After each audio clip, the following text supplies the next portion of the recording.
What's up, guys? I figured today is as good of a day as ever to show you guys some of the updates here on the Rambler. I don't know if you can tell from my other videos, but it's a little lower now, and that's maybe because it's not on jack stands. So let's flip around, take a look at this thing, take a look at our progress, and yeah, let's check it out.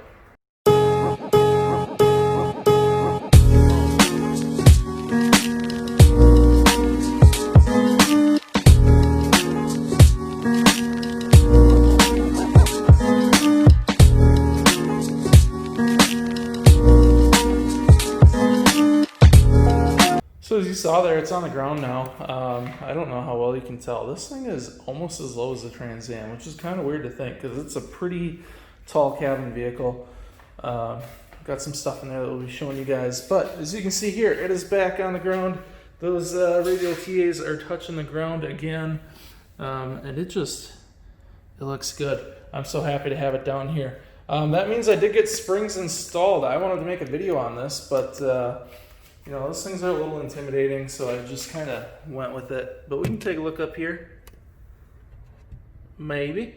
You see our springs up there. Coil Spring Specialties did those springs. We have some Vibrant, I think it was Vibrant? I don't know, I'll correct myself if I'm wrong, but we have some bump stops in there. And if you look down here, we did the strut rods. We have polyurethane bushings, then we have the sway bar, which is powder coated as well, with some more polyurethane bushings.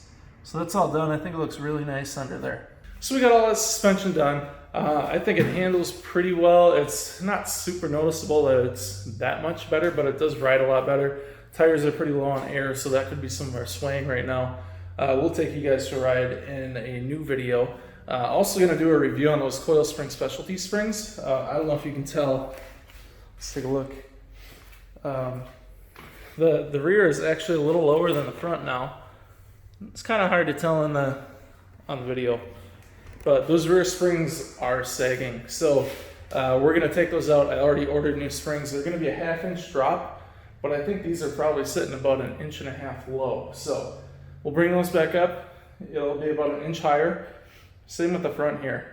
It ended up being about the same in the front, but that was because we had 1 inch drop in the front. We're gonna have a 1/2 inch drop in the rear, so it'll have a little bit of a rake to it.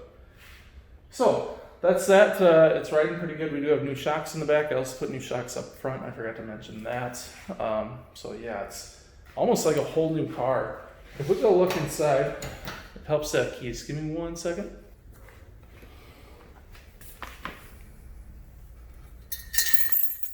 There they are.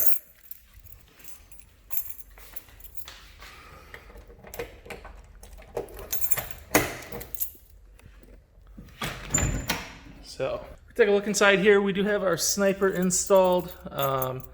As you can see, I have a wiring mess there. This whole car is a mess. It really needs to be cleaned out. It's disgusting as it is just because it's old, but it needs some cleaning out. But if I got the relays wired in here.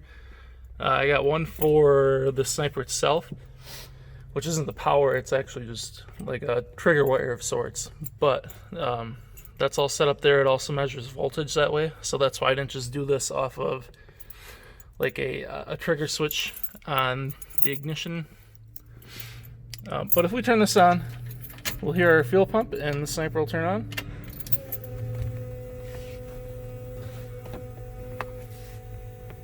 So I don't know how well you can see that, but we have low voltage. I think I need a battery. Might need an alternator as well, but this battery's old, so I'm going to start with that. So everything's installed. We have a fuse block, which is cool because the one on here is not the greatest and there are no open slots. We're gonna tuck all that stuff up in there eventually. Oh, we also, so with us, one of these is for the fans as well. So fans will kick on in the 180. So we got the fans sorted out, and then we have our tack all wired in as well. So this will be hidden. This will actually go in the glove compartment here, and it'll look like a pretty much factory setup. So that's kind of been our progress the last couple of days. We got the Snipers all set up, it's running, it is tuning itself, it's doing pretty well. I have some issues when starting cold, and then I have some issues restarting when warm. I need some idle air control adjustments. I probably need some fueling adjustments, but that's the cool thing is I can send this off. I can do a data log and I can send it off to get tuned. Or I can kind of toy with it myself, which is something I might do. I want to learn how to do that. But we have made progress nonetheless. We do have rear springs coming in. We have a panhard bar from an F-body actually, and I'm going to see if we can make it work. I'll do a video on that specifically because I think some of the Classic and Marlin guys will be interested in that. We also have, what else? We got new ignition going in. We have some new spark plug wires, nitrous, some of that stuff. I don't know how much we're going to use nitrous on this thing. Probably very little, but it'll be kind of cool. It'll be a cool factor type thing. As for the springs, I'll leave this for the end because it's kind of some people have differing opinions on them.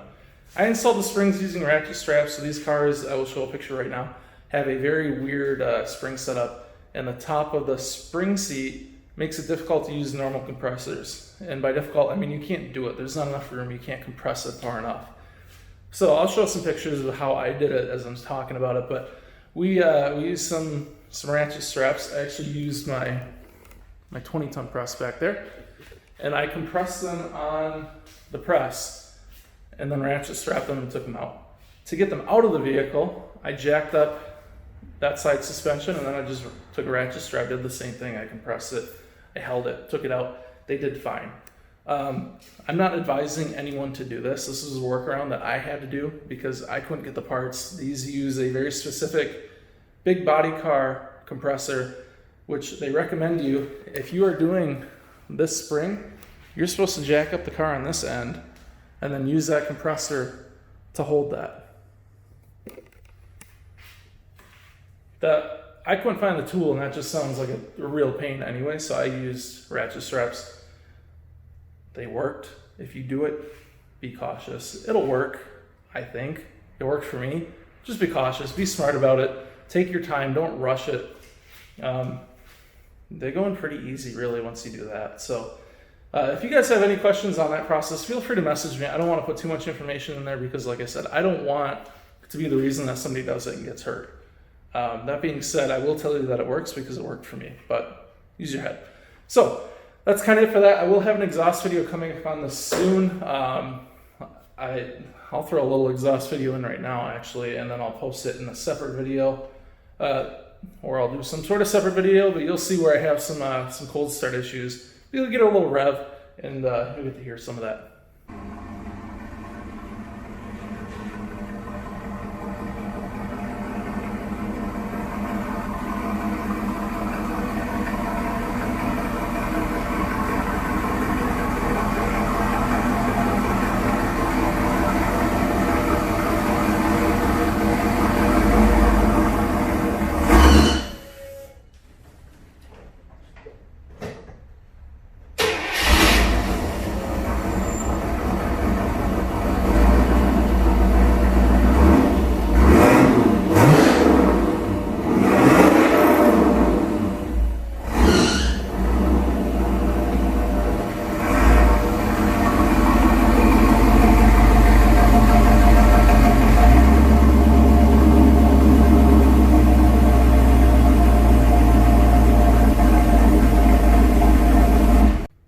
So that's that, guys. I want to thank you guys for watching, as always, and I will see you guys in the next video.